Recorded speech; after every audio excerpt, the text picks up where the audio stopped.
Powered by MPB, this is Chalkboard Chat, an MPB education podcast, hosted by Jermaine Flood and Tara Wren. To hear this episode and more, visit education.mpbonline.org or download the MPB Public Media app to listen on your iPhone or Android device. Welcome to Chalkboard Chat. I'm Jermaine Flood. And I'm Tara Wren. And you are tuned in. This is our Mississippi Prison Education and Reentry Series Part 3. And in with us today, we have Dickie and Zach Scruggs. Dickie Scruggs is founder of Second Chance Mississippi, and Zach Scruggs is the executive director of Second Chance Mississippi. And Second Chance Mississippi helps remove barriers that prevent adult students from obtaining a high school equivalency and or an employable workforce certification. Now, Dickie and Zach are both former attorneys, well known to the world, to the state of Mississippi, and I am just so glad that they are here on Chalkboard Chat with us today. Welcome to the show. Hey, for me, thank you very much. It's a pleasure to be here, and thanks for having us. It's such a pleasure to have you. Zach, welcome to you as well. Thank you, Jermaine, and thank you, Tara. It's a pleasure to be here. Yes. We are so glad to have you on and talking about this subject. So we're just going to dive right in. I'll go ahead and get us started up. What is Second Chance Mississippi? And either one, Zach or Dickie, you can answer that question. Well, Second Chance Mississippi was founded when I came home from prison in 2014. One of the ways I survived the prison experience was teaching GED to other inmates. And it gave me a new sense of purpose in prison. And when I came home, I decided to keep that going with some encouragement from some of the leaders in the community college ranks who encouraged me to start a foundation and try to remove barriers for all students in Mississippi, principally those who had dropped out of high school. And we're looking for a second chance to get back into the mainstream, either with a GED, as it used to be called. Now it's called High School Equivalency Diploma, which is the difficult test to take to get your high school equivalency, and or a work skill. So we founded Second Chance in 2014 to help remove financial barriers for students, things like light bills, childcare, transportation, medical bills, unpaid tuition that kept them from re-registering in school. And we work primarily through the community colleges who do the instruction. We provide scholarships and sponsorships for these kids. And that's basically the mission of Second Chance, is to remove financial barriers for young adults who want to get back into the mainstream through education. Right. Tara, did you want to jump in? Yeah, I was going to ask. So at this point, how many people, I don't know if you keep count or not, have you helped with your particular program and scholarship program? Zach, you've got the exact numbers. Why don't you take that one? I do, and thank you for that question, Tara. We've helped just over 1,000 people in the 4.5 years we've been in operation. And our assistance has resulted in approximately 306 high school equivalencies, another 302 employable workforce certifications, and 259 Smart Start and career readiness credentials, which for a lot of industries is the equivalent of a high school equivalency, a CRC of a certain level. So we've had tremendous results in the 4.5 years since we've gotten our 501c3 status, and we've helped a lot of people, and we hope to expand our bandwidth to help a lot more. We have programs with probably ongoing programs with 12 of the 15 community colleges. And to touch on that, a lot of people probably don't know, Terry, that community colleges, on top of all the other good things they do, have the legislative mandate to provide education and training for adults that are trying to get back into the workforce or get their GED. That is the most logical place for an adult, whether they're 20 years old or 70 years old, to go back if they want to get their high school equivalency or any kind of employable workforce certification, is their community college. And they do a great job of this. Our community college system is probably one of the best in the country. 15 of them spread around the state, regionally separated. But that's what we do. We work with the community colleges, with the adult education directors, with the workforce training directors to provide assistance or remove barriers that are keeping an otherwise able adult with attitude and aptitude from getting these credentials. That's such I think great. To add to what Zach said, if I can, Tara, I'm sorry. Sure, no, I was just going to say it's just such a great partnership, but go ahead. well, thank you. The total we've helped, if you add up all those numbers Zach gave you, is over 1,100 young adults in Mississippi since we founded this thing. Mississippi gets a lot of low marks in many educational categories, One of the bright spots, though, is the community college system, which always ranks near the top in the country, surprisingly. And so Mississippi also ranks very high in the country in charitable giving. And so our mission really is to use the strong community college system in Mississippi and the charitable nature of our citizenry here to marry those up and augment that with our own money and our own donations and scholarships to help these kids, these young adults. I'll say kids, their average age is about 27. Right. Now, Dickie, since you are founder of Second Chance Mississippi, can you explain to me that moment that you knew you wanted to create Second Chance Mississippi? Just kind of walk me through maybe those thoughts that were running through your head before you said, this is it.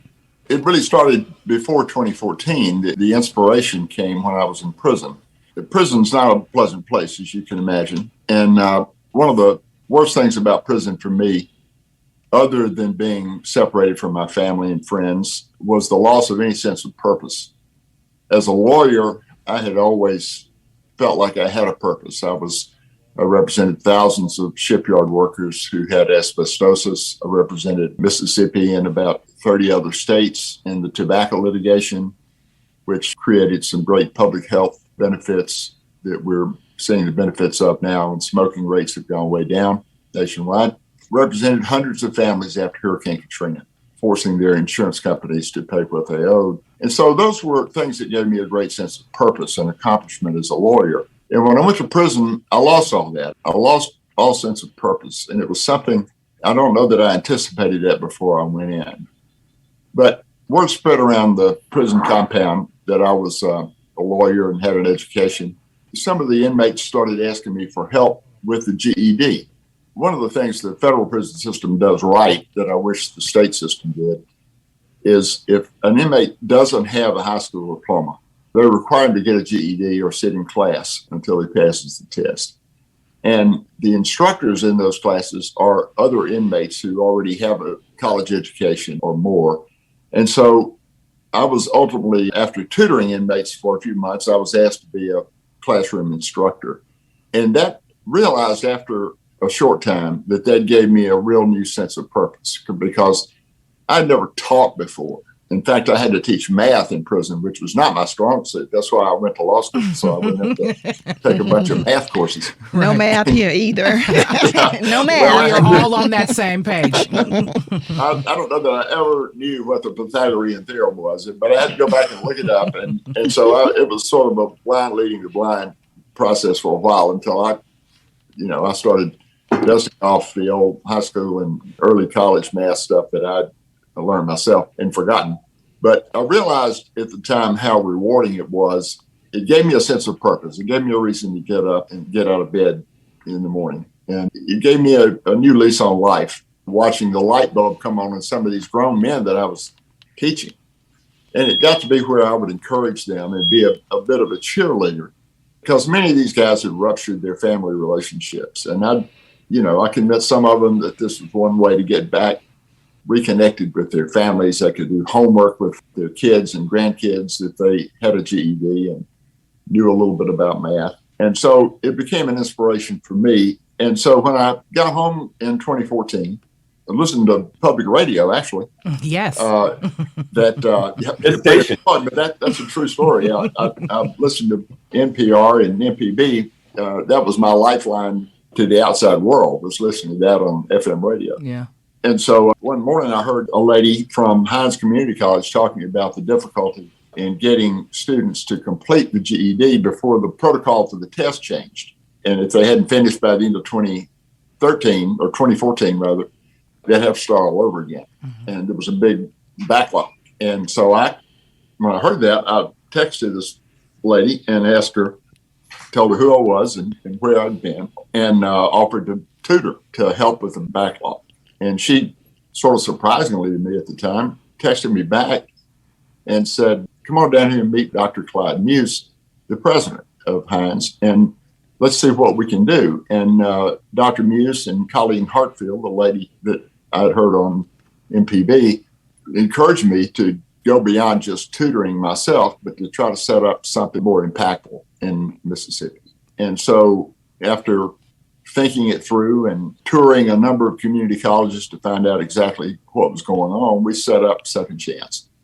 And that's a long answer for how we got started. No, it's a perfect answer. I just love, how it was where you had come from, then going into prison and then getting out and knowing that this is something that you had to do to help the community and help the people who were around you while you were in is such a beautiful thing. And I just commend you for that. Tara, did you want to add anything? No, I commend you and thank you for doing it. I have done some prison ministry myself, and I know that the folks, they call it on the inside, they have desires and wants to grow and be better as well. And so this is such a great way to help them when they get out and, get back with their families and friends and can be reinstated in the world and, just live a regular life like everyone else and be educated and go out and have the careers that they might want. So thank you personally for doing that. Well, you're welcome. It helped me too. It wasn't a one-way street, believe me.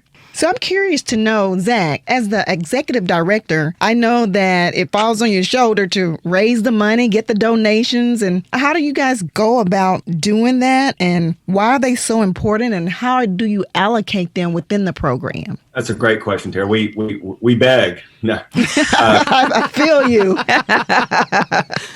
Well, we do. And the first couple of years that we were getting started, we were trying to build up our network, build up familiarity with our program. And donations would start to come in from people that knew us, knew our story, knew our mission. We really started to ramp it up after maybe the second or third year of operation. We do a fall gala every year. And that is a big fundraising opportunity for us. We do it here in Oxford and, of course, invite everybody throughout the state. And that generates a lot of interest and awareness in our program. We also apply for grants from private foundations and from the government and have been very successful in trying to accumulate grant dollars that are geared toward the kind of things we're trying to do. And one of our selling points is that 100% of the donations that we receive go to our programs. We don't have that much overhead. I don't take a salary. Dick certainly doesn't take a salary. We have an office here in Oxford. We have two tremendous ladies that work with us, Caddy Beals, who you've met, our development director, and Sarah Rose Lomnick. And so our overhead is small, but that's not something we wanted the donations to carry. So that's provided for separately from the generosity of Dick and Diane Scruggs to keep the lights on, keep the trains running. So every dollar that is donated to us, and we can represent every dollar, goes to the programs that we're sponsoring, whether it's the ferry removal, wraparound support, tuition, transportation assistance, whatever barrier is keeping the students we're trying to help from getting in these programs and finishing the programs. So it's a great selling point for us. Mississippi is a very charitable state, but yet there is a lot of competition for the quote unquote charitable dollar because there are a lot of worthy organizations out there doing a lot of great things. So it's a challenge and an opportunity for us, but that's kind of how our fundraising is set up now. As far as what decisions on what programs, we have relationships with the principals at just about every community college here, and we know what they're doing and what they do well. There's nothing they don't do well, but we kind of structure our programs around a result, which is getting adults a high school equivalency and or a workforce certification. So we'll designate a sum of money that will go to each of our programs, and we spread it out. So we're not putting all our money in one or two community colleges in one or two parts of the state. And the community colleges are very good stewards of our money. And if they have other money coming in from another program that needs to be spent right away, they'll silo ours to the side. That we want to make sure our money is the but for, that it is the difference that's meeting a need that's not being met with these students. And we've been very pleasantly surprised what the community colleges have been doing with these programs that we've set up. So we kind of set them up strategically around certain outcomes, and we hit every part of the state with it. Now, I'm seeing that the goal for 2020 was $50,000. How close are we to the overall goal of $100,000?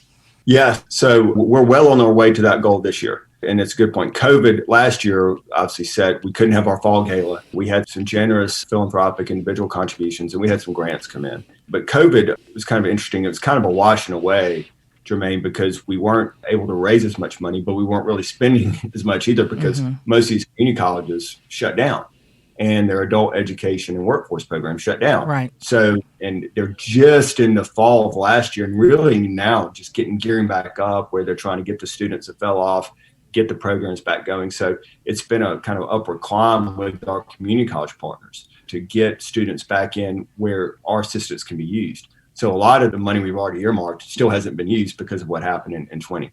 But we are well on our way. I'm very confident we're going to have a good fundraising year between our fall gala and some grants that we've applied for, and just getting the word out and things like this, awareness that this is an issue and this is how you can help.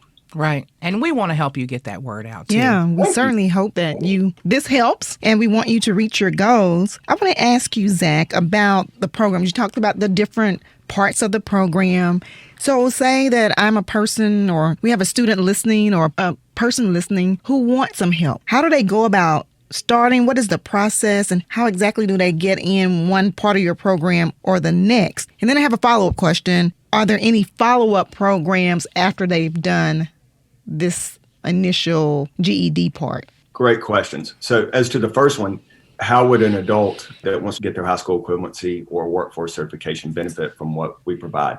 First thing they need to do is go to their local community college and say, hey, I need my high school equivalency. I dropped out a couple years ago. I want to go back and get it. I need to get a job. I need this. Or I do have my high school equivalency, but I need an employable skill, whether it's CDL, truck driving, CNA, whatever people are hiring for in their local communities.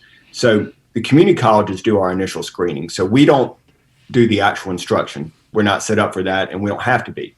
The infrastructure is already there with the community colleges. They have the adult education staff. They have the workforce staff, and they do a great job of it. So no need to reinvent the wheel. They go to their community college and say, hey, look, I want to get this employable certification, but I don't have the $250 or the $500 or the $1,000 that's needed for this. But if they demonstrate that they have the attitude and aptitude to get in this program and do it, then we have a program with that community college. They'll put them in it. We allow and really defer to the community colleges to do the screening based on the criteria I mentioned: genuine need, attitude, and aptitude. And if we have a second chance program with that community college, and most of them we do, then they will most likely be in it. And really the true credit goes to these instructors at these community colleges, the adult education and the workforce instructors, because they will literally hold this person's hand. They will work with them as long as it takes to get them in. And they're really like missionaries. They're the true heroes here, along with the students. And so luckily, we're the support mechanism, and they're doing most of the work. They're screening. Most of the students that fit this profile are already in their bandwidth. They've been in the college for something, or they're on their radar. And we've never been disappointed on their selection of the people to be in this program and success stories that come out of it. The goal, to answer your second question, Tara, the ultimate goal is that, one, that they get an employable workforce certification and a high school equivalency if they need that, if they don't have that. But the goal after that would ultimately be get employment in a chosen field or continue their education with the community college. Because once they get their high school equivalency, then they qualify for Pell Grant, federal assistance. Once they get an employable workforce certification, maybe they go to the next level and actually become a full-time student, taking credit classes at that community college. So the ultimate goal would be employment, and something that is satisfying and fulfilling and stable for that individual, and or two, to continue their education. That's great. You talked about success stories, and how do you measure, or do you follow any of these individuals? What is a good success story? That's what I was going to ask. Share one with us. Has anybody had a testimony that they've told you? Great questions. Yes. And obviously everyone that gets through this program is their own success story. What the adult education workforce personnel share with us is some of the things that we wouldn't know, some of the unique challenges or background that some of these individuals went through before getting into our program, the before and after. There are almost too many to mention. We regularly post success stories when they come to our attention on our website and our Facebook. We're very active on Facebook, telling our story and highlighting individual students when it comes to our attention. There are a couple that come to mind right away. One of the first programs we had was at Northeast Community College, and their program is up in Corinth, Mississippi, so Northeast Mississippi. And there was a young 20-year-old African-American kid named DeMarquio Stallings who was riding his bike about 15 or 20 miles from home to the classes. He was taking care of his sick grandmother. Well, his bike broke. Caddy's husband happened to have a bike he wasn't using anymore, so we drove it up to Corinth, gave him the bike. He got his high school equivalency, got his workforce certification, then promptly enlisted in the Army because his true dream was to be a combat medic. And he is doing great. The other example was a young white kid, about 20 years old, down in Wesson, Mississippi, Co-Lin. His name is Casey Buffkin. And Casey was pulled out of school for some reason by his grandmother in the second grade. So no formal education after that, but was really good with his hands, was really technical, and got in the welding program at Co-Lin. But his car broke down. And the way the program's set up, if you miss more than one class, you have to drop the program. And they would have lost this kid forever. A kid with no formal education past the second grade. So we found out how much it would take to get his car fixed, if it was worth getting it fixed, and put the money in, got his car fixed. He was able to complete his welding and got his high school equivalency. And the change in that kid from when we first met him, he's very shy, as you would expect, not as confident, to how he is now.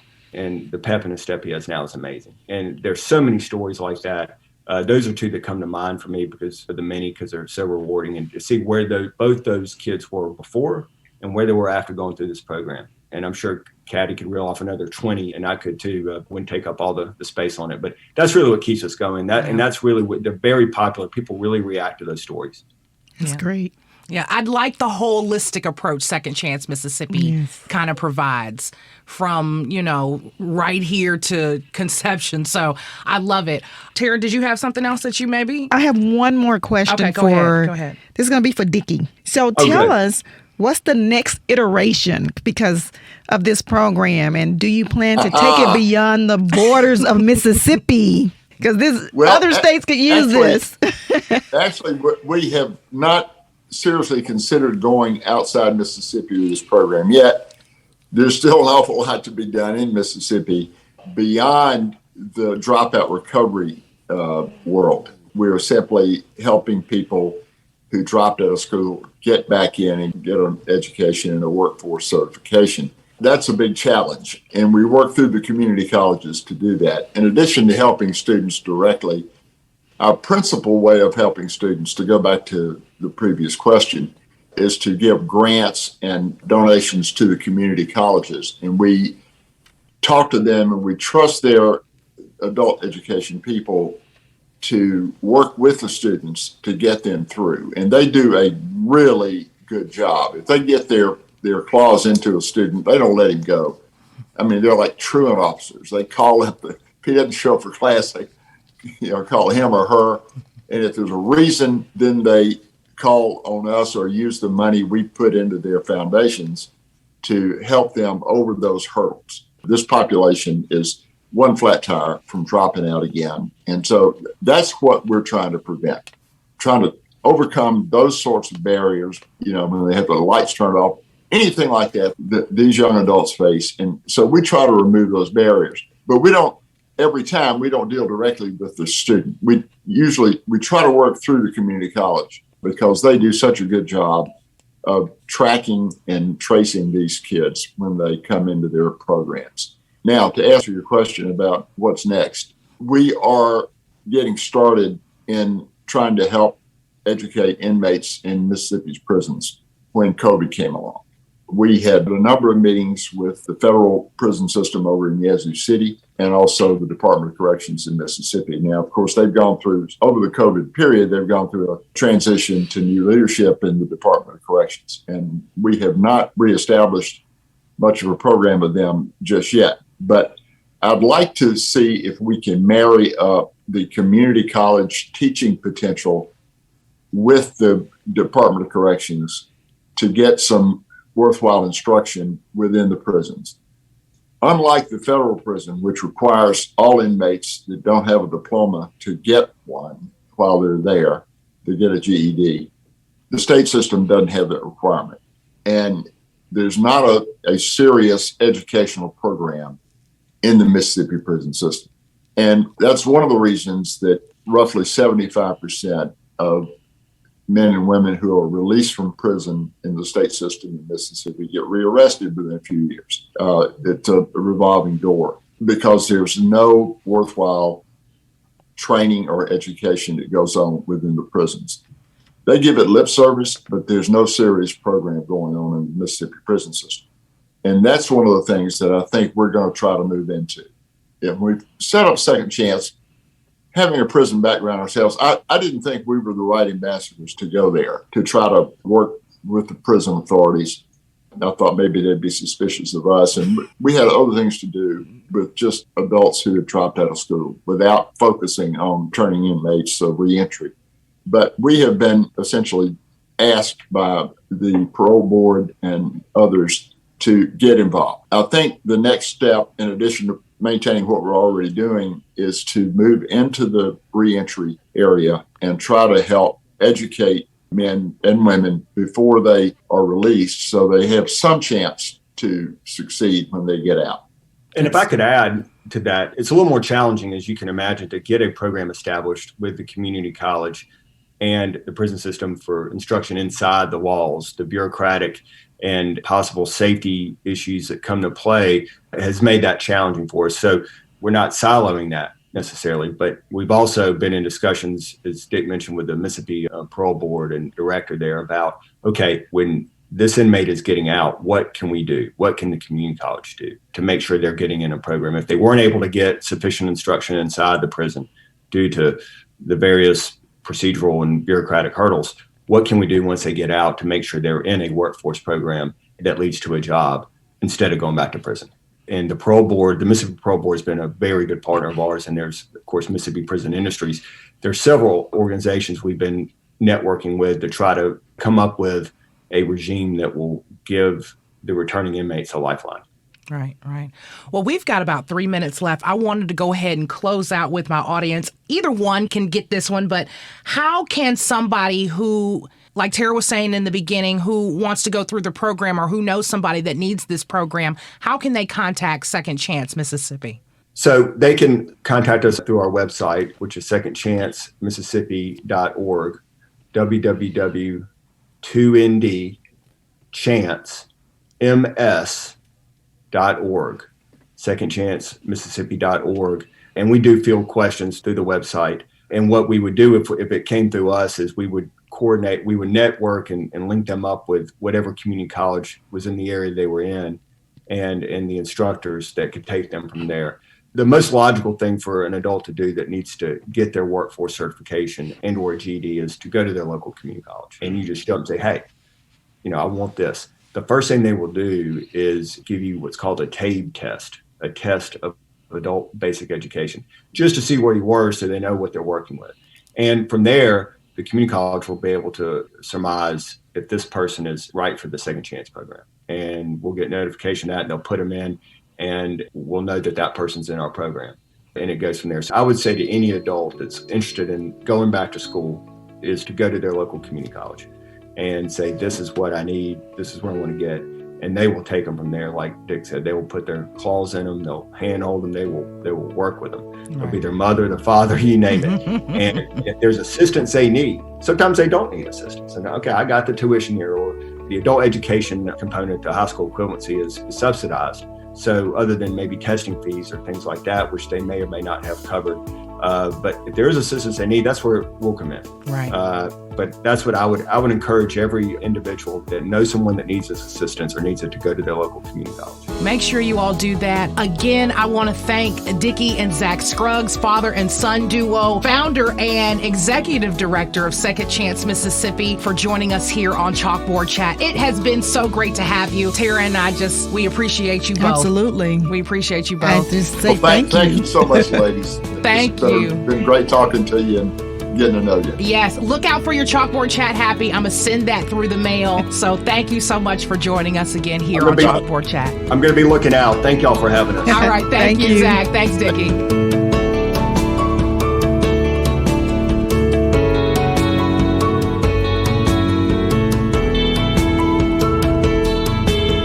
Welcome back to Chalkboard Chat's Mississippi Prison Education and Reentry Series Part 3. We just spoke with Dickie and Zach Scruggs, father and son duo and founders of Second Chance Mississippi. And right now, I'd like to introduce to the chat Mr. Melvin Anderson, founder and CEO of Southern Dreams Prevention Services, as well as Miss Pearl Bailey. She is the director of home visiting and training with Healthy Families Mississippi, as well as Southern Dreams Prevention Services. Now, a little bit about Southern Dreams with home offices in Port Gibson, Anderson in Kosciuszko, Mississippi. It is an at-risk advocacy and community-based program that focuses on the well-being of juveniles and their families. So right now, in addition to my co-host again, Tara Wren, we have Melvin Anderson. Welcome to the chat, Mr. Anderson. Thank you. Thank you. And Miss Bailey, welcome to the chat as well. Thank you so much. We are so glad to have you both here. So we're just going to jump right into it.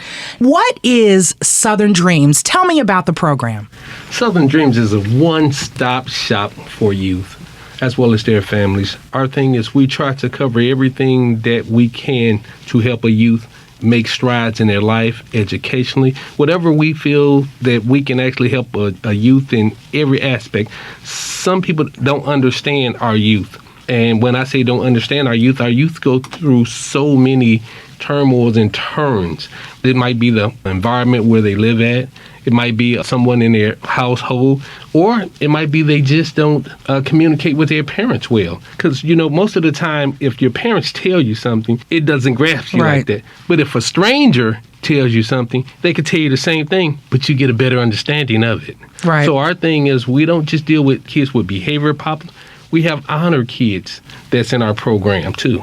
Okay. That sounds amazing. So these aren't just your juvenile delinquents. These are other children who could use the structure and the help and the services as well. That is correct. Good stuff. Now, Mr. Anderson, I did tell them that you are the CEO and founder, but let them know exactly what your role in the organization pertains to. What all do you do? Recruiting. Going out finding partnerships with our program, the day-to-day operation, making sure that everything runs smoothly. Right. Now, welcome, Miss Bailey, Miss Pearl Bailey. She, again, is the Director of Home Visiting and Training with Southern Dreams Prevention Services. Miss Bailey, let me know exactly what your role in the organization pertains to. Well, I am the Director of Home Visiting Services and Training for Healthy Families Mississippi. We are a family support program implemented through the Mississippi Department of Human Services, and we provide home visiting services for families, knowledge, education, for new parents, teen parents, military parents across 14 counties here in Mississippi. And we service prenatal families and families with a child 3 months of age or younger. And then they're in the program for 3 years. Is this a partnership between Southern Dreams and Healthy Families Mississippi? Is that how this works? Yes. Okay. That is correct. So this is one of your many partners? Yes. Okay. Many partners. So you couldn't do this without partners? No, you can't. I assume that. Can't do it without partners, and you probably can't do it without funding. When I first started, I started through a grant from the Department of Justice. Okay. And that was through the JAB funding. And 2013, that funding dried up. So the thing about what they want you to do is they want you to be self-sufficient. So they want you to be able to get their grant started, and after that, be self-sufficient. So since that, I've been self-sufficient. So I funded out of my pocket and some donations. I do have Mr. the Chicken Man. That's what we call him, Mr. D. Mr. D. Mr. D with the world's famous chicken. World's famous chicken. In Mississippi. Yes. What is he? In Lorman, Mississippi? Lorman, Mississippi. Gotta get some chicken, Jermaine. Yes. Oh. Yes. I'm going to go. Yes. Really? Yes, he's one of my proud supporters. That's good. But pretty much after that, it's just as of doing stuff and making partners. Because the thing about it, if I do a partnership with somebody, if they getting the money, they need the numbers, I have the numbers, so let's collaborate. Because with me, it's not really about the money. It's about seeing these kids and these families grow and to see these kids achieve goals that, most people wouldn't think they will achieve. Let's go into that. Let's talk about the passion that led you to the creation of the program, Mr. Anderson. What exactly was that aha moment, or that moment that you knew this is going to be what I'm doing? That aha moment is hard to say, that aha moment, because believe it or not, it was something that the Lord wanted me to do. And within that, he gave me everything in the world that I wanted. I worked at Screen Actors Guild doing actors contracts. I worked in the music industry with MS Cartel Records. I worked at the casino. I have plenty of friends in the entertainment business, so I've been there and I've done it. So at one time, he's like, you know what? I did everything that you want to do. Now, this is what I want you to do for me. Awesome. Right. And as well as I was one of those kids.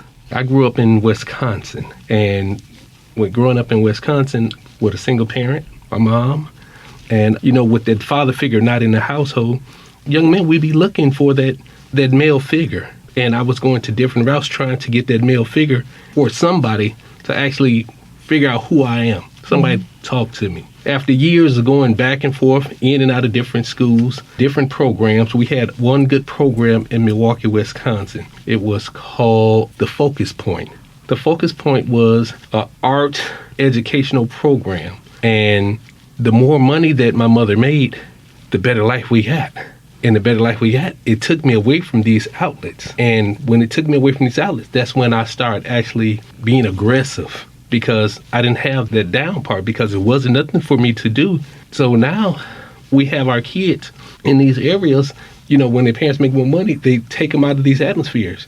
And so now they just cry out to find something to do. That's an interesting thought, that the more money a parent makes, seems to be less resources or activities for the younger children to do, which opens up the opportunity for there to be some trouble or some issues or challenges for them to find entertainment or to keep themselves busy. I'm sure you see a lot of that. Miss Bailey, can you speak to that and some of the households that you see, what Mr. Anderson just said? Definitely, because Mr. Anderson and Healthy Families Mississippi have been partners for almost 10 years now. So we've partnered in enrolling families in our program, teen parents. So we often see an environment where the teenagers, the young parents, do not have enough to do in the areas, not just Port Gibson. Of course, we're in 14 counties, so there are other areas as well. And oftentimes, like you said, that would lead to trouble in various ways. Sometimes, and oftentimes, it will end in a teen pregnancy. So, yes. Wow. So, speaking of things to do, what type of services are offered through Southern Dreams? One that I am so proud of is our educational services.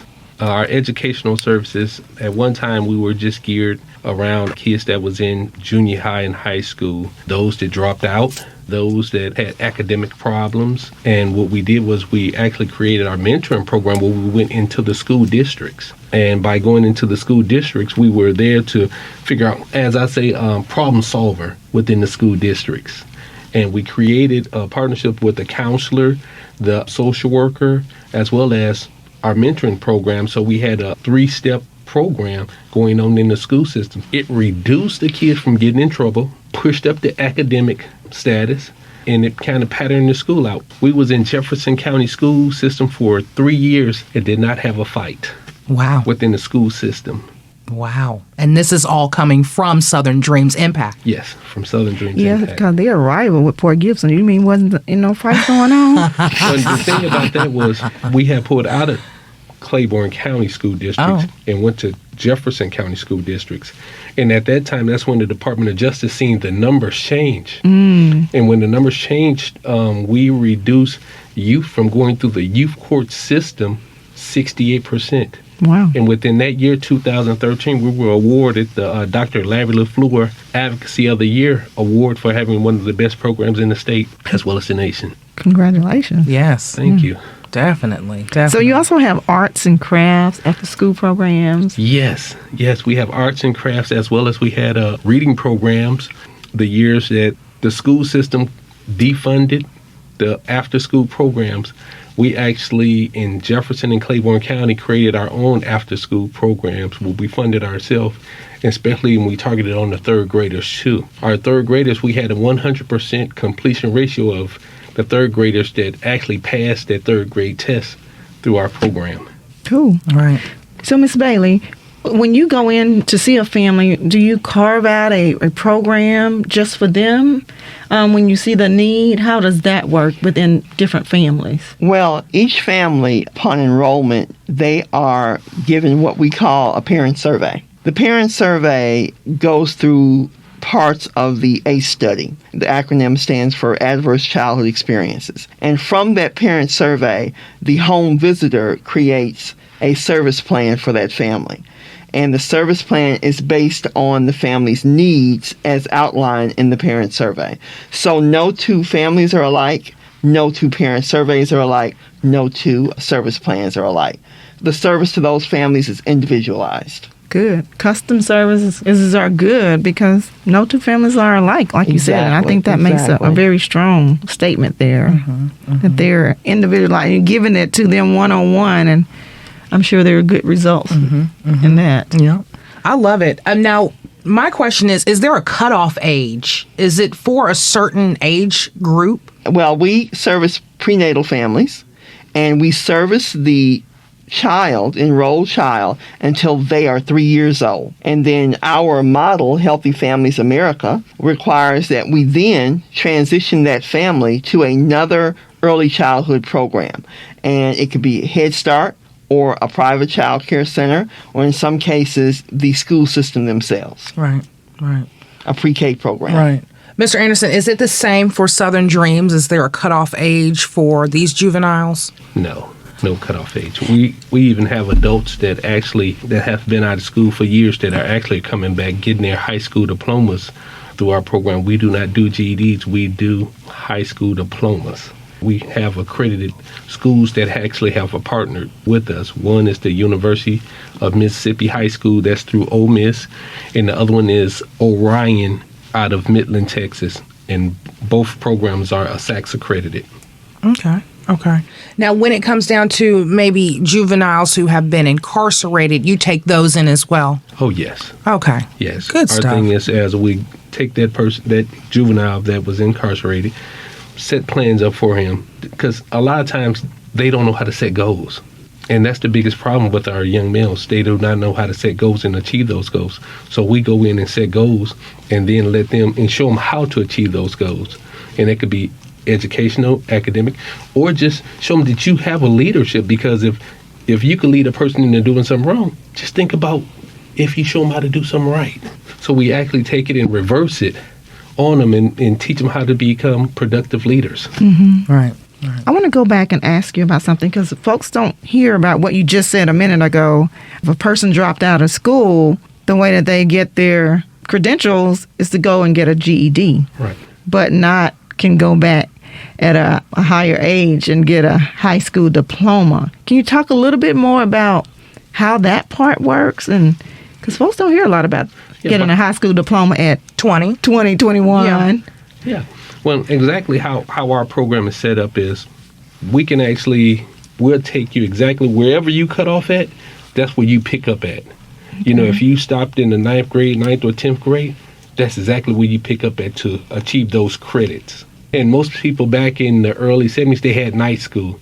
So what we do, ours is online school. Ours has been online for about over 10 years. We was one of the first programs in the state to have an online program. And so the state of Mississippi recognizes those credits as well and allows the students to get a diploma. Yes. But, you know, at first it was kind of hard because a lot of them didn't understand about SACS accreditation. And it took me a while to learn about the SACS accreditation, because when I first started it in 2010, it was actually a person that was in the state of Mississippi in the educational system, as well as out of Washington, D.C., for the educational system there. And they prepared me, guided me in a way that I could understand it, and made sure that I had the resources that I needed. And that's when the state test hit. Once the state test hit, I had over 200 kids from the state of Mississippi to enter our program to receive high school diplomas. That's pretty cool. That is good stuff. That is good stuff. Now, I want to know a little bit about how can somebody sign up as a volunteer to help you all with what you do at Southern Dreams? Well, you could go to our website and sign up there. Right now with COVID, we're trying to do online trainings to make sure that they know exactly what they're doing. We have helpers, like kids that actually came through our program, that graduated through our program. We have a super success rate of youth that came through our program. Some are doctors, some are lawyers. I mean, the list go on. NFL football players that came through our mentoring program. I mean, and so they're giving back to the community now. I have a young man now in Jefferson County. He had an event today as a giving back to the community. Wow. That's my next follow-up question. And for both you and Ms. Bailey, tell me a story maybe about one of the students that has come through the program that has touched you and kind of reinforced the reason why you all do what you do with Southern Dreams. So a two-part. Ms. Bailey, you go first. Okay. Well, in fact, the success story actually comes from Claiborne County. And this mom entered our program, and she was pregnant. She hadn't finished high school. She completed high school through Southern Dreams, and she went on to college. She went on to get her master's. She actually came to work for us. She worked for us until she received her master's, and she moved on. And, she went on to bigger and better things. And, she always reaches back. She says, without Healthy Families Mississippi, I wouldn't have gotten here. I would have fallen through the cracks. So she's always very appreciative. Right. Mr. Anderson, how about you with Southern Dreams? That's one of the stories that she told. In another story that actually touched me, when I was in Jefferson County, I was a mentor with my mentoring program. And there was a young lady that she had 2 kids already, and she was getting ready to drop out of school. So what I did was I walked her to class every day, motivating her. And so once my program left out of the school district, she dropped out. And 3 years later, she found my number and she called me back. And she was like, do you know who this is? I was like, no. And she told me her name. I was like, yes. I was like, so you got your high school diploma? She was like, no, Mr. Anderson. When you left, I left. And I was like, what? I was like, we got to work on getting your high school diploma. Now, think no one in her family had graduated. From high school. Right, and received a high school diploma. So I said, where you living at? She's like, I live in Natchez. It's like, okay. It's like, I got you. So she came in, filled out the information, and at that time she was working. So it's like, we're going to get through this. She's like, I got you now. So we actually worked through it, and then it was times where she's like, I can't take it. It's too much on me. So I was like, you know what? Here go, we're going to do. I said, 2 days a week, I want you to come to my office. So she would drive from Natchez to Port Gibson twice a week to finish her work. And she finally finished and received her high school diploma.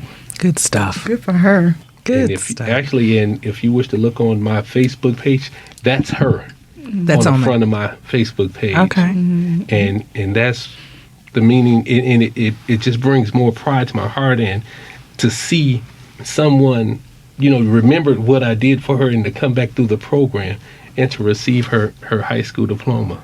That's got to be a good feeling. Yes. Yeah. I think it's a great feeling. Especially starting out when you were talking about your passion or what made you get into this, like it was a calling, like you felt like it was something God was telling you to do. And then it comes full circle that, hey, yes, your work is rewarded. Yes. So congratulations, you both are doing great work. Families, we see them all the time, young families, and, they struggle. Young parents don't know a lot, and, the resources they're appreciative for, especially they don't have to pay for it. They can, see people who are supporting them. That gives them that next little bit of strength to go to the next level and to keep pushing. So congratulations on those. Those are wonderful stories. Now, I just want our audience to know, in addition to visiting Southern Dreams on Facebook, you can also find them on their website.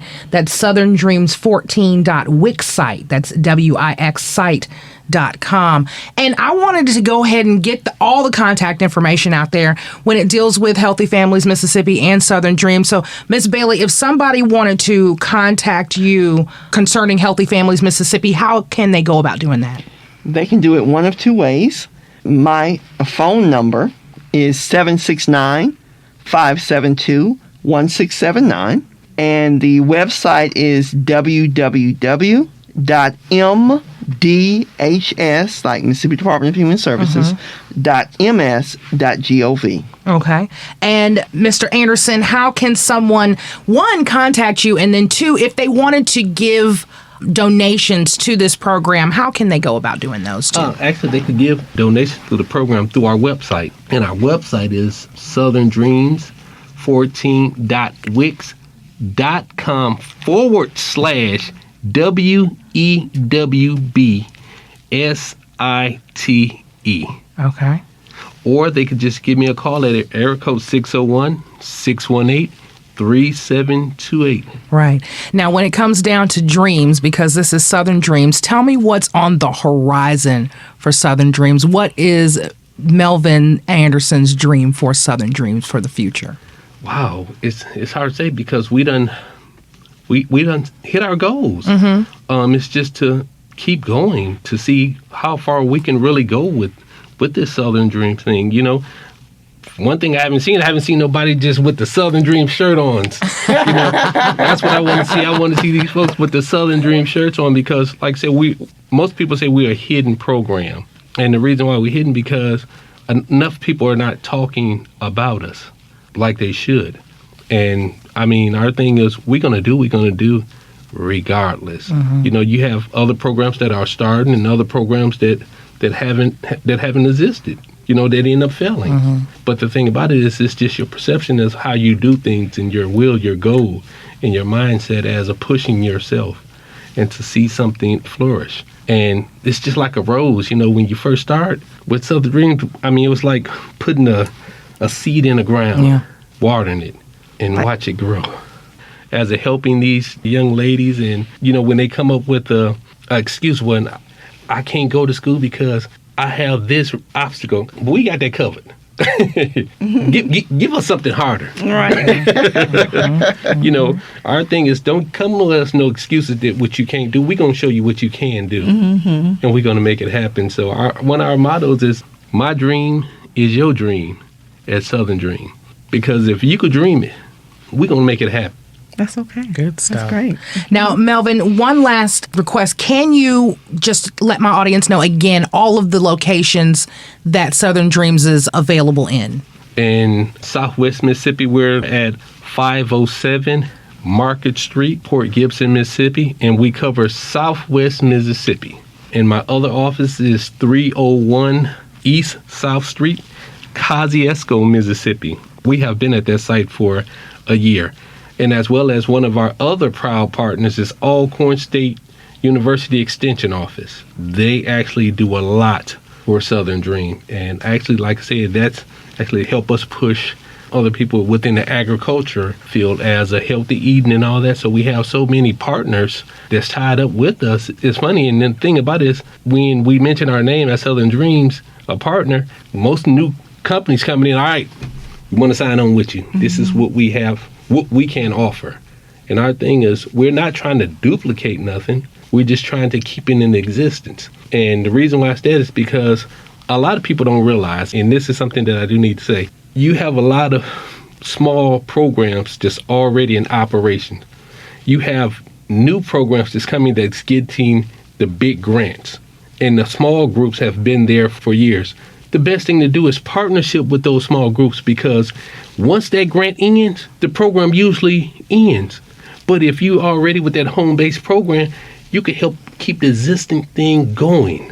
You make a great point because the bigger people, bigger names, bigger organizations who get the grant, like you say, the grant ends, and if you haven't made a plan for sustainability, then you're in trouble. But that program who's been there in the community, thriving and just really in with their elbows and knees in there doing it, they're probably going to stick around. And so partnerships definitely make it stronger, stronger yes. together.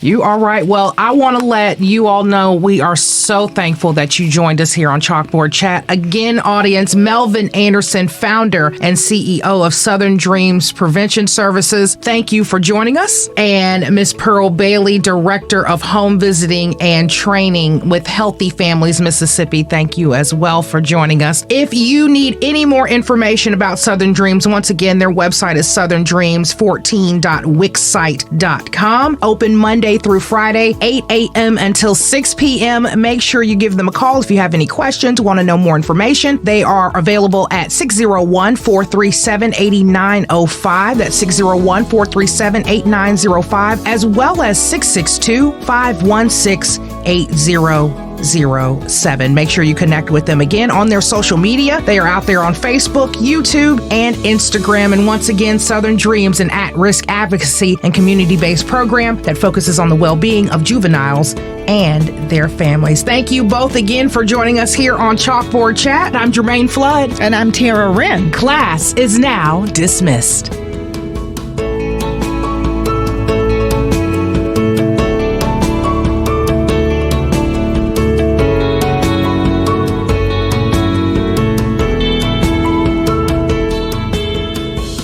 You've been listening to Chalkboard Chat, an MPB education podcast.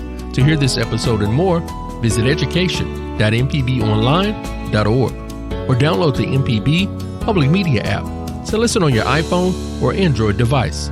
This podcast is hosted with love by ACAST.